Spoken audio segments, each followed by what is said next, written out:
యేసయ్య మాట జీవింపజేయు లోకంలో.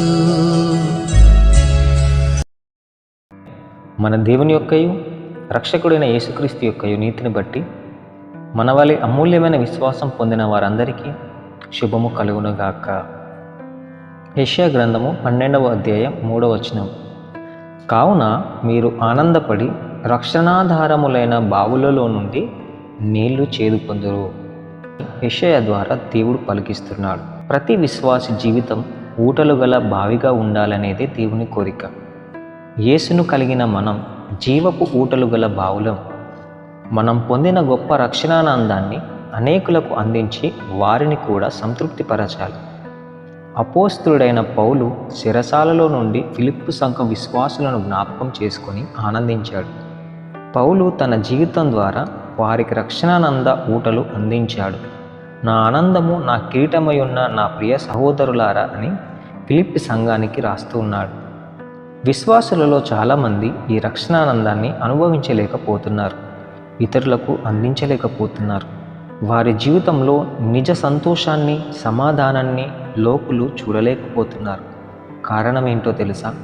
ఫిలిస్తీయులు అబ్రహాము తవ్విన బావులు మన్ను వేసి పూడ్చినట్టు సాతాను విశ్వాసులను లోకాశలపై నిమగ్నులను చేసి మోసగించి పరిశుద్ధాత్మ ఊటలను బంధించాడు. ఒకప్పుడు దేవుని సేవలో బలంగా ఉంటూ భక్తి జీవితంలో ఉన్నత స్థితిలో ఉన్న విశ్వాసులు లోకాశల వలన బలహీనులై అపజయ జీవితం జీవిస్తున్నారు.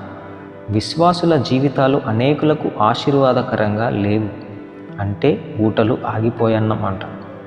ఊటలు ఆగిపోయాయంటే లోకం అనే మన్ను ఊటలను పూడ్చివేసింది. పూడిపోయిన బావులను ఇస్సాకు మళ్ళీ తవ్వినట్టు నీ జీవితంలో శరీరాశ, నేత్రాశ, జీవకుడంబం అనే మన్ను పూర్తిగా తొలగించాలి. అప్పుడు జీవజల నదులు నీలో నుండి ప్రవహిస్తాయి. నీకు సంతోషం, అనేకులకు సంతోషం, దేవునికి మహిమ కలుగుతుంది. ఇస్సాకు అంటే అతడు నవ్వును లేక అతడు సంతోషించును.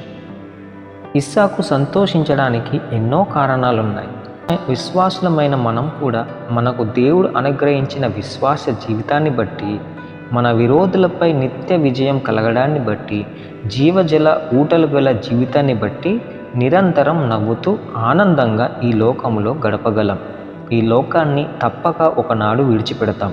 అప్పుడు చిరకాలం యెహోవా మందిరంలో పరమానంద భరితులమై దేవుని సహవాసంలో గడుపుతాం. కనుక మనందరం ఇస్సాకులాగా ఉండాలని దేవుని యొక్క కోరిక. ఇస్సాకు అనగా నవ్వు. దేవుడు ఈ వాక్యాన్ని మన జీవితంలో ఫలించి అభివృద్ధి పొందించునుగాక. ఆమేన్.